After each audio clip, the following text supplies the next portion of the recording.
저희들이 마음을 다해 주님께 찬양을 올려드릴 수 있어서 감사드립니다. 아버지 하나님, 우리의 삶 가운데 우리가 날마다 주님을 높이기를 원합니다. 우리 10년 가운데 성령께서 늘 능력으로 역사해 주시기를 간절히 기도드립니다. 이 밤에도 아버지 하나님 말씀을 통해 은혜를 허락해 주시고 또 깨닫고 우리가 마지막 시대에 믿음으로 살아가는 그런 믿음의 사람들 될 수 있도록 축복하여 주시옵소서. 예수님의 이름으로 기도드립니다. 아멘. 오늘 계시록 7장입니다. 1절부터 4절까지 읽고요. 그 다음에 9절부터 17절까지 같이 읽겠습니다. 한 절씩 교도하겠습니다. 이 일 후에 내가 내 천사가 땅 내 모퉁이에 선 것을 보니 땅의 사방의 바람을 붙잡아 바람으로 하여금 땅에나 바다에나 각종 나무에 불지 못하게 하더라.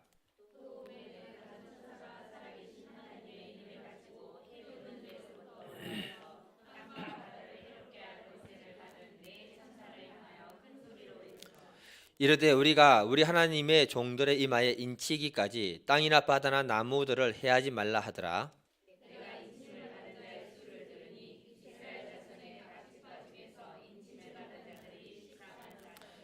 이 일 후에 내가 보니 각 나라와 족속과 백성과 방언에서 아무도 능히 셀 수 없는 큰 무리가 나와 흰 옷을 입고 손에 종려나무 가지를 들고 보좌 앞과 어린 양 앞에 서서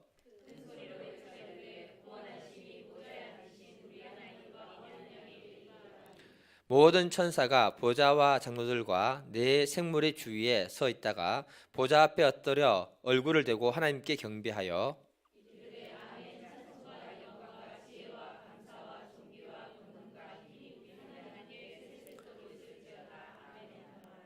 장로 중 하나가 응답하여 나에게 이르되 이 흰옷 입은 자들이 누구며 또 어디서 왔느냐.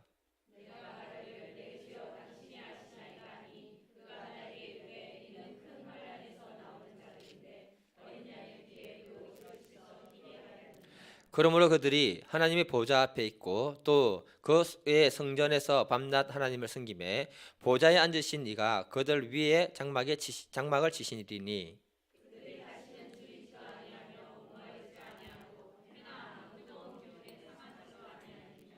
이는 보좌 가운데 계신 어린 양이 그들의 목자가 되사 생명수 샘으로 인도하시고 하나님께서 그들의 눈에서 모든 눈물을 씻어 주실 것임이라. 아멘. 제목 같이 읽겠습니다. 오늘 큰 제목밖에 없습니다. 시작.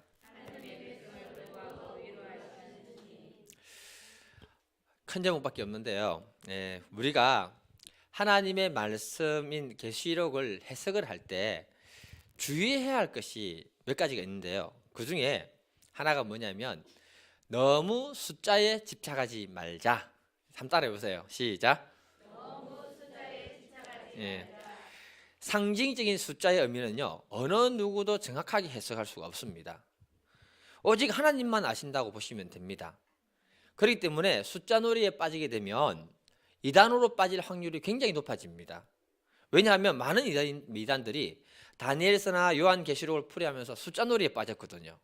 그러면서 이들이 나중에 자신들이 계산한 그 방법으로 계산을 해보니까 언제 예수님이 오시더라 이렇게 선포를 했고 또 자기들에게 속한 자들만 구원받는다고 이렇게 얘기를 했었습니다. 근데 아직도 예수님 오셨다 안 오셨다? 안 왔습니다. 그러니까 우리가 성경을 풀이할 때 가장 자연스러운 건 뭐냐 하면 성경이 성경을 풀이해 주거든요. 성경이 구체적으로 밝히지 않고 말하지 않는 부분에 대해서는 우리도 그냥 넘어가 주는 게 좋다. 그 제 지론입니다. 제가 이 서두에 이 말씀을 해드리는 이유는 뭔가 하면 계시록 7장은요 많은 이단들이 숫자 놀이를 하면서 거기에 빠지고 또 많은 학자들이 14만 4천이 도대체 뭐냐 여기에 대해서 다양한 풀이를 하고 있습니다. 참 한번 읽어보고는 오셨죠? 안 읽어보고 오신 분들은 손해입니다. 그래서 이 숫자에 집착하다 보면 계시록 7장에서 정말 이야기하고자 했던 그 목적이 빠져버리는 거예요. 그래서 오늘은요 제가 이 숫자를 완전히 무시하고 넘어가는 것이 아니고요 상식적인 수준에서 분명히 이해를 시킬 것입니다. 하지만 궁극적으로 계시록 7장에서 이야기하고자 하는 그 내용이 있다는 거예요. 그걸 제가 전달해 드리겠습니다. 오늘 계시록 7장이 기록된 목적이 이 말씀 때문에 기록된 겁니다. 계시록 6장 17절 한번 읽어볼까요? 6장 17절 계시록 6장 17절 6장 17절. 6장 17절. 예. 다 한번 웃어보는 겁니다. 예. 내 혼자 같이 읽어야 돼. 이거 안 읽으면 안 돼. 이거는 꼭 읽어야 돼. 내가 혼자 읽을 문제가 아니고 띄우세요 빨리. 예. 같이 읽어야 됩니다. 이거는 계시록 7장이 기록되는 이유가 여기 있기 때문에 그래요. 같이 읽겠습니다. 시작. 그들의 진노에 큰 날이 이르렀으니 누가 능히 서리요 하더라.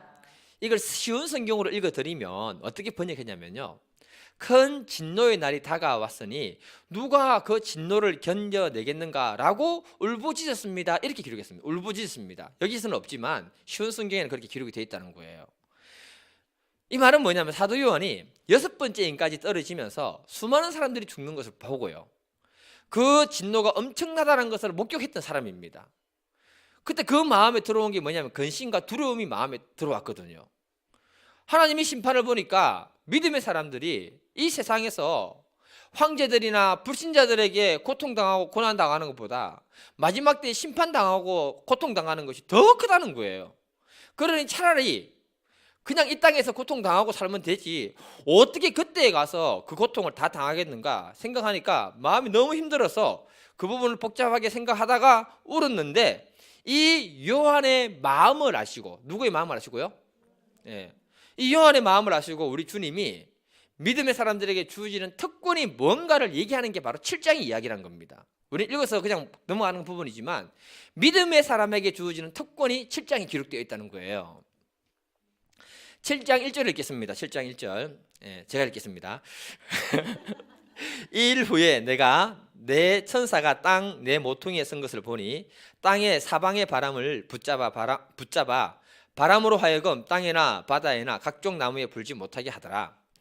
땅 내 모퉁이에 내 천사가 서 있는데 이 천사들로 하여금 바람을 딱 붙잡았대요. 바람을 저희가 어떻게 붙잡습니까? 붙잡았대요. 붙잡으니까 어떻게 됐다? 땅과 바다와 나무에 바람 한 점 없더라. 이걸 본 거예요. 여기 땅 내 모퉁이는요, 이사야 11장 12절을 보게 되면은 여호와께서 열방을 향해 기치를 씌우시고, 기치가 뭐냐면은 깃발을 씌우시고요, 이스라엘의 쫓긴 자들을 모으시되 땅 사방에서부터 유다에 흩어진 자를 다 끌어모으더라, 이렇게 얘기하고 있습니다. 무슨 말이냐? 땅 사방이라는 것은 온 세상을 가리키는 겁니다. 이 온 세상에 바람을 딱 잡아버리니까 바람 한 점 없는, 마치 뭐하고 똑같냐면 폭풍 전야와 같은 그런 모습으로 조용하더라, 이렇게 얘기하고 있는 거예요. 오늘 본문은 6번째 인이 떨어지고 7번째 인이 떨어지는 그 사이라는 것을 여러분들이 기억을 해야 됩니다. 그때 이 사도 요한의 마음에 있는 그 의문을 해석해주고 풀어주는 장면이 바로 오늘 요한계시록 7장이라는 겁니다. 그래서 6째 인과 7째 인 사이 중간에 있는 감막극, 사이 간자에서 중간에 어떤 내용을 갖다 기록했다 해서 감막극이라고 하는데요, 그때 하나님 뭐라고 명령하느냐? 2절하고 3절 읽겠습니다. 2절하고 3절. 예, 계시록 오늘 본문 2절하고 3절입니다. 예, 같이 읽겠습니다. 시작. 또 봄에 다른 천사가 살아계신 하나님의 인을 가지고 해 돋는 때 올라와서 땅과 바다를 해롭게 할 권세를 받은 네 천사를 향하여 큰 소리로 외쳐요. 이르되 우리가 우리 하나님의 종들의 이마에 인치기까지 땅이나 바다나 나무들을 해하지 말라 하더라. 하나님이 큰 재앙이 있을 때, 심판하기 전에 하나님의 백성들의 이마에 도장을 찍은 사람들이 찾고 있다, 이렇게 말하고 있는 거예요. 그리고 그동안에는 땅과 바다와 나무 가지가 바람 한 점 없이 고요했다, 이렇게 했고 건드리지 마라, 이렇게 말했다는 겁니다. 여기서 인을 친다는 말은 뭐냐면요, 에스겔 9장을 보게 되면 1절에서 6절까지 굉장히 잘 나와 있습니다.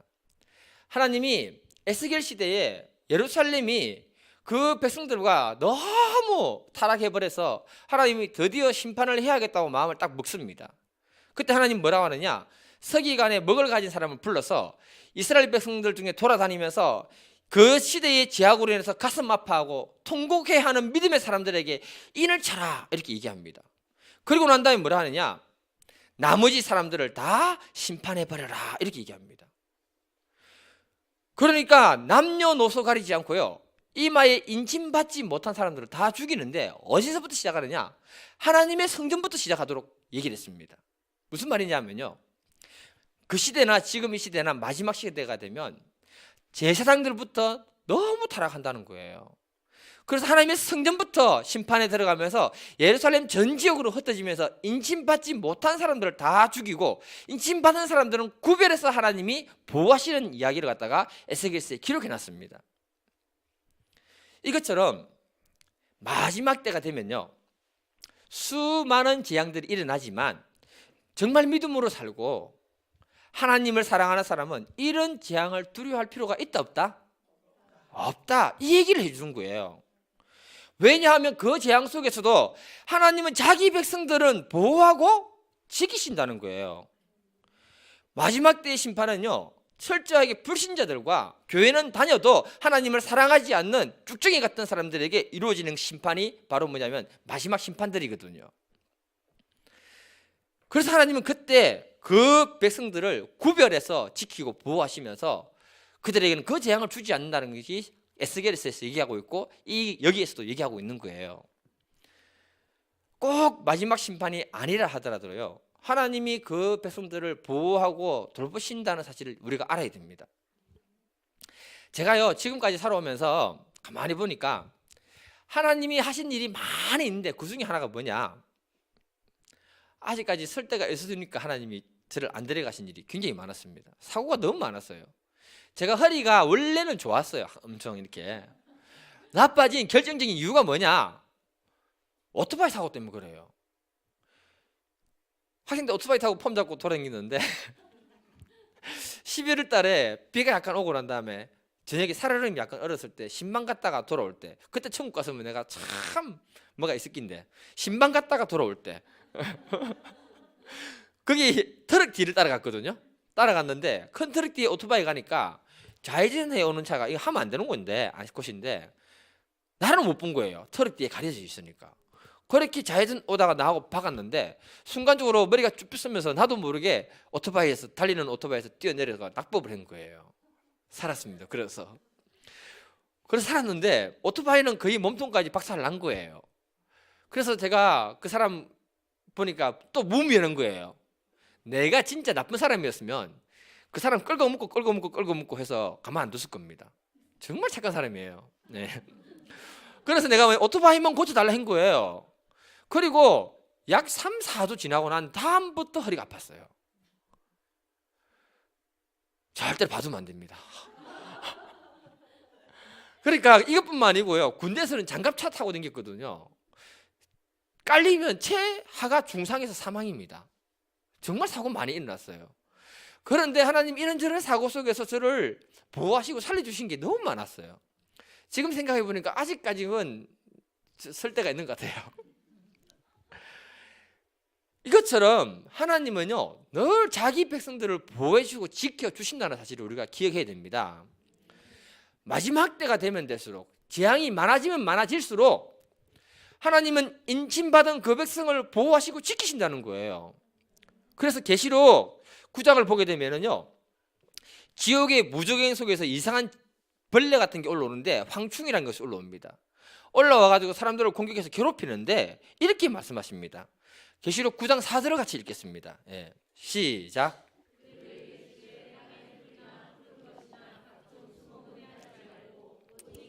하나님의 인침받지 아니한 사람들을 해하라 하시더라. 하나님이 재앙을 내릴 때 하나님이 인친 그 백성들은 보호하라고 이렇게 말씀하고 있다는 겁니다.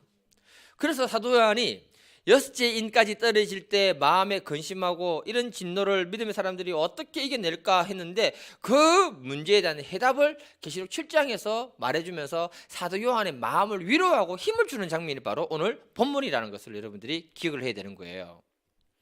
그러면 하나님은 인을 어떻게 치는가 잘 알아야 됩니다. 예. 에베소서 1장 13절 읽겠습니다. 에베소서 1장 13절 시작.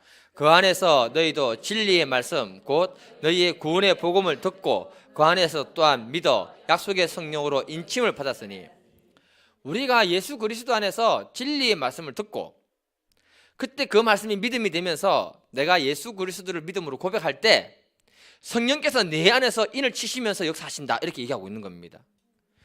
또 고린도후서 1장 22절을 같이 한번 보겠습니다. 고린도후서 1장 22절. 예, 시작. 그가 또한 우리에게 인치시고 보증으로 우리의 마음에 성령을 주셨느라. 인침받은 하나님의 백성 마음 안에는 뭐가 있다?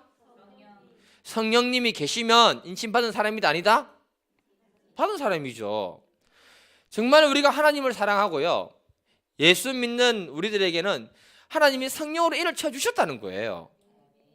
그래서 계시록 14장 1절을 보니까 인침받은 그 내용이 뭔가를 기록했는데 같이 읽겠습니다. 미안합니다. 계속 읽어서. 중요합니다. 하도 이단들이 설쳤어. 예, 같이 읽겠습니다. 시작. 또 내가 보니 보라 어린 양이 시온산에 섰고 그와 함께 14만 4천이 서 있는데 그들이 임하는 어린 양의 이름과 그 아버지 이름에 쓴 것이 있더라. 성령께서 이를 치는데 우리 이마에 뭐가 있더라?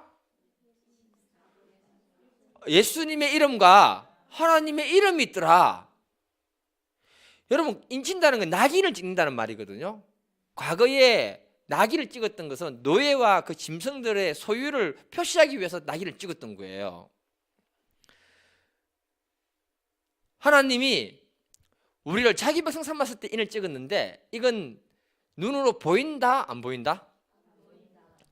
여러분, 눈으로 보인다면 그 눈이 이상한 겁니다.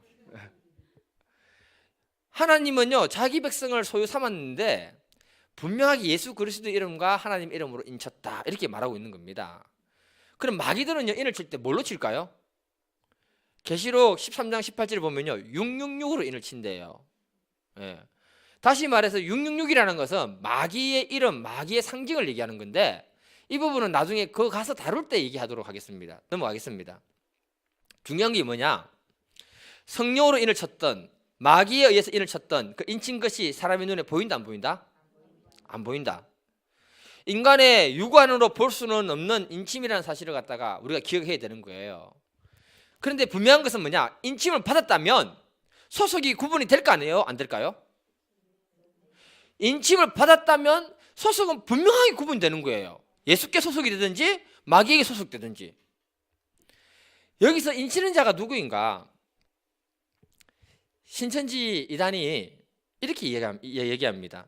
계시록 10장 9절을 보게 되면요 사도 요한이 하나님의 두루마리를 받아먹는 그 부분에 얘기가 있습니다. 그래서 신천지에서 뭐라고 하느냐, 재림 때 인을 맞으려면 계시의 말씀으로 인을 치는 자인, 말이 어려워요. 계시의 말씀으로 인을 치는 자가 누구냐면은 이만이거든요. 그 사람이 사도 요한격인 새 요한에게, 사도 요한격인 새 요한이 누구냐면 이만이거든요. 하도 갖다 붙여가지고 그에게 계시의 말씀을 듣고 그리고 난 다음에 그가 주는 그 믿음으로 인침을 받을 때 구원받는다 이렇게 얘기해요. 너무 어렵게 얘기하니까 저도 어려운데, 여러분 우리가 재림 때 인을 받는 사람입니까? 아니면 예수 그리스도를 영접하고 믿음으로 고백한 사람들이 인을 받는 겁니까? 믿음으로 고백한 사람들이에요. 우리 주님이 재림할 때를 우리가 아나요 모르나요? 모릅니다, 여러분. 어느 누구도 주님이 재림 때를 모르잖아요. 그래서 우리가 알아야 되는 게 뭐냐면 우리가 지금 성령을 받아들이고 말씀을 받아들일 때 그분이 인을 쳐서 우리를 갖다가 구별시키는 거예요. 오늘 본문을 자세히 보게 되면 인치는 자가 누구인지를 얘기하고 있습니다. 7장 2절을 보면요 7장 2절을 같이 앞부분만 읽어볼게요. 7장 2절인데요 자, 하나님까지 읽겠습니다. 시작. 또 봄에 다른 천사가 살아계신 하나님의 인을 가지고, 뭐냐면 인치는 자가 누구라고 합니까? 다른 천사가 하나님의 인을 가지고 인치는데 이만희가 인친다고 얘기하고 있습니까? 아닙니까? 아니에요. 그렇게 무슨 말이냐 하면은 우리가 하나님의 말씀을 자세히 생각하지 않으면 그 속에서 누가 인을 치는지 그걸 모른다는 거예요. 근데 이게 중요한 게 아니고 하도 그렇게 얘기하니까 어느 누구도 성령 하나님이 인친 사람인지 아닌지를 육안으로 알 수 있다 없다? 없다 했죠. 그래서 사도 요한이 인침 받은 사람들의 수를 들었는데 7장 4절을 보니까 이렇게 나옵니다. 7장 4절 읽겠습니다. 시작. 내가 인침을 받은 자의 수를 들으니 이스라엘 자손의 각 지파 중에서 인침 받은 자들이 14만 4천이더라. 사도 요한이 인침 받은 자의 수를 셌다고 얘기합니까? 들었다고 얘기합니까? 들었다. 제가 왜 이 이야기를 하냐면은 14만 4천은 별로 중요한 얘기가 아니에요. 그런데 이단들이 계속해서 강조하고 집중하고 그 안에 들어와야만이 자기들이 구원받는다 해요. 사도 요한이 세어서 14만 4천이 된 게 아니고요, 들으니까 14만 4천이래요. 왜 그러냐면, 이 얘기를 하냐면 본문의 흐름 속에서 우리가 깨달아야 되는 게 뭐냐, 계시록 6장 17절에 사도 요한이 생각할 때 이런 재앙 속에서 누가 구원받겠느냐, 정말 힘들다, 이 생각을 하고 있을 때 주님이 지금 구원받은 사람들의 수를 가르쳐주고 어떻게 되는가를 갖다가 가르쳐주는 장면이거든요. 그래서 우리가 알아야 되는 게 뭐냐면요, 주님은 그 시대 그 백성들을 갖다가 구별해서 세우는데 우리가 알 수 없는 숫자로 얘기하고 있는 그 한 부분이다, 이렇게 생각하면 되는 거예요. 사도 요한은 유대인입니까, 이방인입니까? 갑자기 너무 이상한 질문을 합니까? 유대인의 입장에서 볼 때요, 구원받은 자가 14만 4천이다 이렇게 했어요. 그러면 무슨 생각이 들겠습니까? 우리 백성들은 누가 구원받았을까? 얼마나 구원받았을까? 이 생각을 할 거 아니에요. 아니 14만 4천이 구원받았다 하니까 맞잖아요. 그런 의문을 가질 때 주님이 요한에게 가르쳐준 게 뭐냐면 14만 4천을 가르쳐주고 12지파를 쭉 얘기해주고 있어요. 마치 뭐하고 똑같으냐면은, 제가 터키에서 성지순례 가이드를 몇 년간 했잖아요. 손님들하고 같이 여행을 하다 보면요, 두 가지 질문을 받습니다. 첫 번째 질문이 뭐냐, 터키에는 우리나라 사람이 몇 사람이나 살아요? 두 번째 뭐냐면은, 터키에는 한인 선교사가 몇 명이나 돼요? 왜 물어볼까요? 외국에 나오면 그렇게 우리나라 사람이 반가운가 봐요. 그리고 궁금한가 봐요. 다른 나라 여행 갔을 때 아마 물어보는 사람 있을걸요, 한번 가이드한테. 그것처럼 사도 요한이 볼 때 마지막 때에 굉장한 심판을 받는데, 그렇다면 우리 백성은 구원받은 수가 얼만큼 될까? 그것에 대한 주님이 답이 14만 4천이다 이렇게 얘기해 준 거라고 보면 됩니다. 이해되십니까 여러분? 여러분 생각해 봐야 되는 게 뭐냐, 유대인들의 숫자가 얼마나 많아요. 그리고 사도 요한이 계시록의 환상을 보고 난 다음에 지금까지 시간이 약 2000년이 흘렀잖아요. 그러면 2000년이 흘렀는데 겨우 14만 4천만 구원받습니까? 아니 이스라엘 백성들을 구원한 하나님이 그거밖에 안 됩니까? 정말 천국 가는 것이 낙타가 바늘귀로 들어가는 것보다 더 어렵네요. 경주의 인구가 몇 명입니까 여러분? 경주의 인구가 14만입니까? 집중을 안 하고 있다는 뜻입니다. 경주의 인구가요 몇 명입니까? 27만 30만이거든요. 그런데 이만큼 됐는데 겨우 14만 4천만 구원받겠습니까 여러분? 계시록 7장 9절을 같이 한번 읽어보겠습니다. 7장 9절인데요 같이 읽을게요. 시작. 이 일 후에 내가 보니 아무도 능히 셀 수 없는 큰 무리가 나와 흰옷을 입고 손에 종려나무 가지를 들고 보좌 앞과 어린 양 앞에 서서, 그 다음에 눈으로 보니까 어마어마한 하나님의 백성들이 온갖 나라와 족속과 백성과 방언, 이상한 방언 다 끌어모은 어마어마한 숫자들이 있더라. 그리고 종려나무 가지 흔들면서 보좌 앞과 어린 양 앞에서 이렇게 주님을 찬양하더라. 이걸 봤다고 그래요. 얼마나 많은 14만 4천 끌어모아도 별로 안 되거든요 사실은. 이는 뭐 신성종 목사님의 개인적인 체험이니까 뭐 거기에 대해서 이렇게 성경적으로 얘기를 할 수는 없는 부분인데, 이분이 뭐 천국과 지옥을 보고 온 다음에 그 책을 썼는데 거기에 이런 내용이 있습니다. 이분도 계시록을 보면서 얼마나 14만 4천이 궁금했으면 그 책에 보면요, 천국에 가자마자 가브리엘 천사를 만났는데 첫 번째 질문했던 게 도대체 14만 4천이 뭐예요? 이것부터 질문했다고 합니다. 얼마나 그게 궁금했으면. 천사 가브리엘이 웃으면서 하는 말이 뭐냐, 만약 그것이 실제 숫자라면 그동안 죽은 성도만 해도 그 이상인데, 그러면 아무도 지금부터는 천국에 못 들어오게 해요. 그래 얘기하더랍니다. 그래서 그리고 풀어주는 게 뭐냐면은, 이거는 그분의 개인적인 체험이고 이런 거기 때문에 그냥 참고하는 겁니다. 예. 아무도 정확하게 해석할 수 있는 사람은 있다 없다? 없다. 예. 뭐라고 하냐면은 구약의 12지파 곱하기 신약의 12사도 하면 144가 나오거든요. 그게 많다는 숫자 개념으로 1000 해서 14만 4천이 나왔다. 그래서 구약의 모든 성도와 신약의 모든 성도를 다 합한 수다 이렇게 얘기하더랍니다. 정답은 아닙니다. 네. 그래서 우리가 구태여 14만 4천이라는 숫자에 매이지 않기를 간절히 기도드립니다. 이단들은요 전부 14만 4천이 매여가지고요 여호와 정인, 안산홍 증인의 하나님 어머니 교회죠, JMS, 통일교 하는 말이 다 이 14만 4천 안에 들어와야 그 특별한 위치와 대우를 받게 된다고 가르칩니다. 신천지는요 어떻게 가르치냐면요, 자기들이 14만 4천이 딱 되면 순교자의 영 14만 4천이 이 땅으로 내려와 가지고 그 사람들 안에 싹 들어간대요. 그리고 신일 합일이 된대요. 말도 안 되는 얘기인데, 그러면 그때부터 영생불사한대요.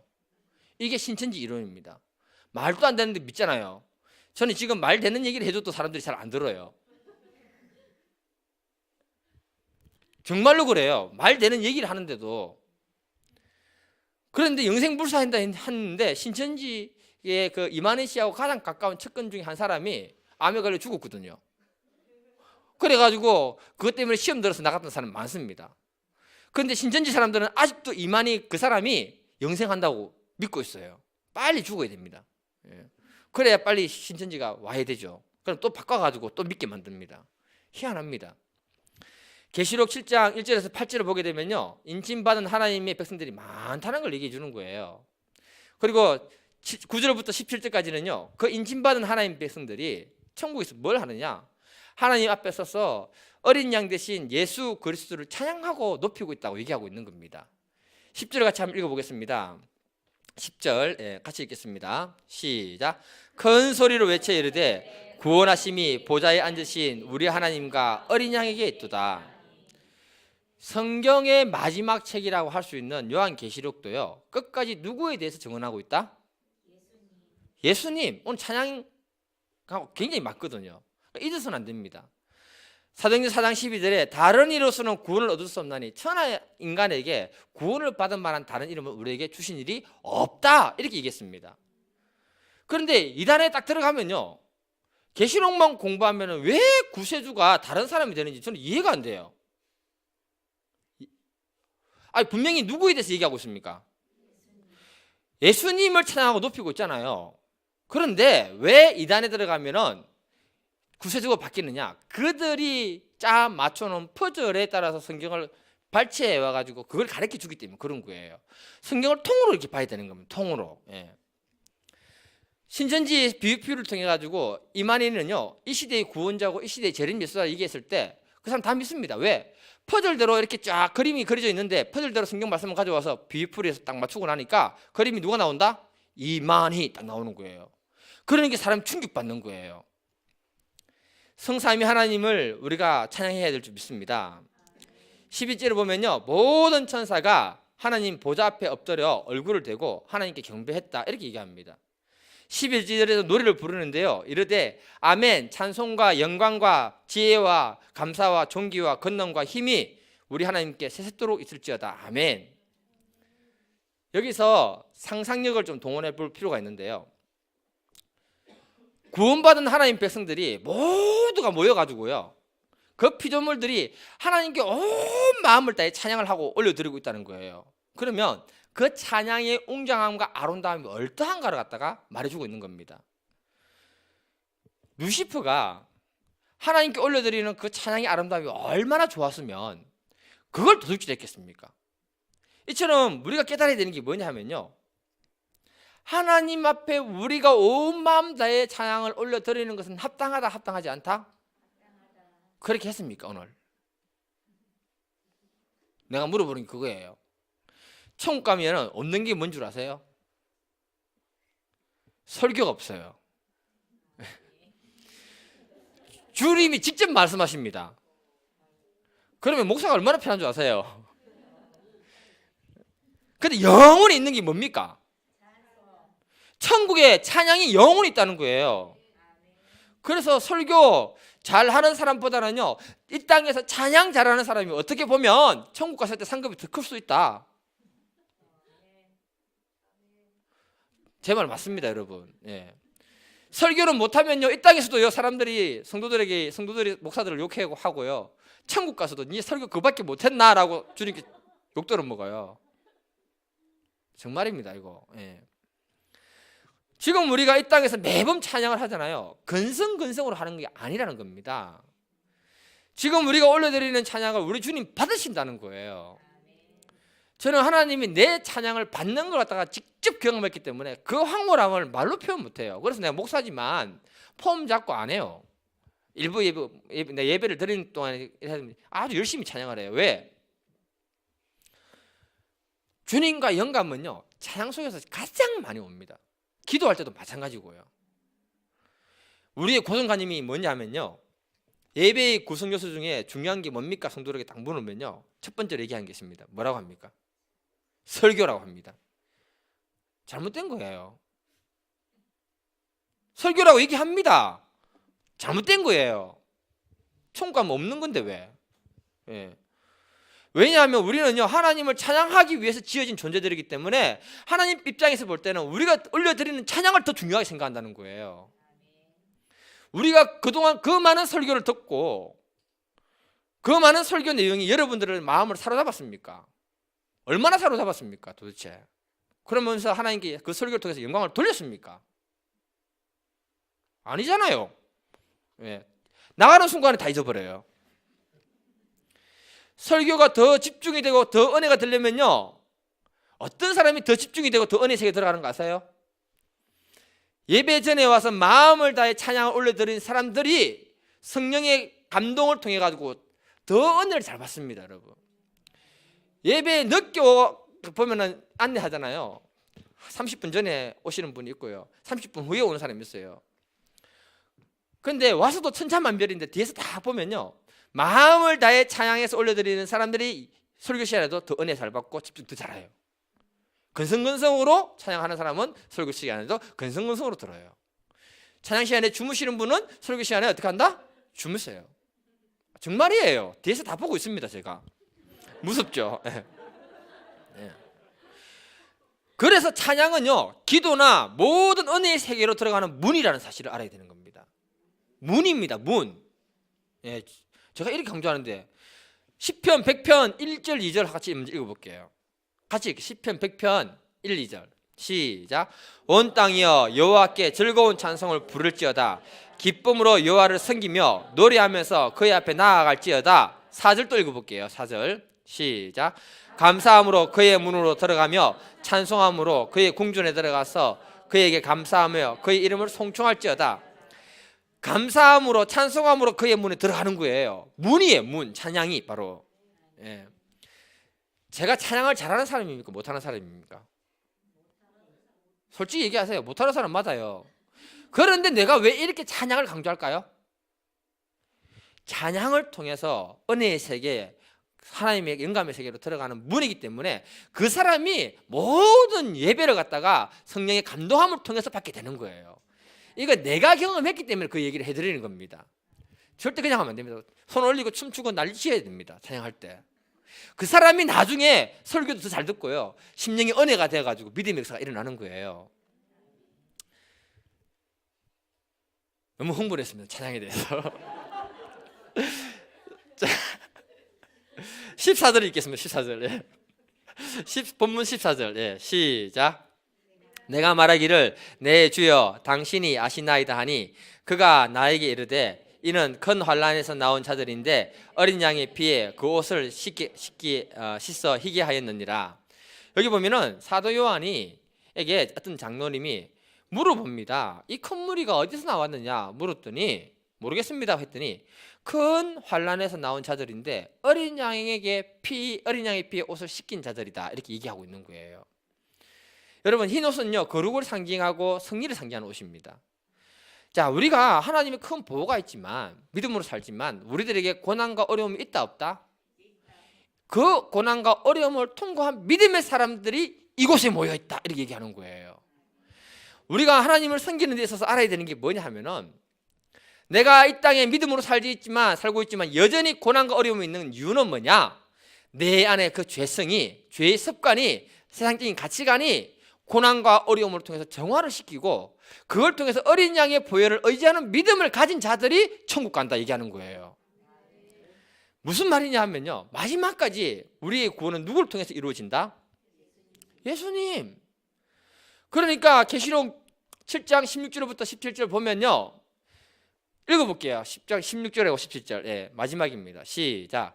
그들이 다시는 줄이지도 아니하며 목마르지도 아니하고 해나 아무 뜨거운 기운에 상하지도 아니하리니 이는 보좌 가운데 계신 어린 양이 그들의 목자가 되사 생명수샘으로 인도하시고 하나님께 그들의 눈에서 모든 눈물을 씻어 주실 것입니다.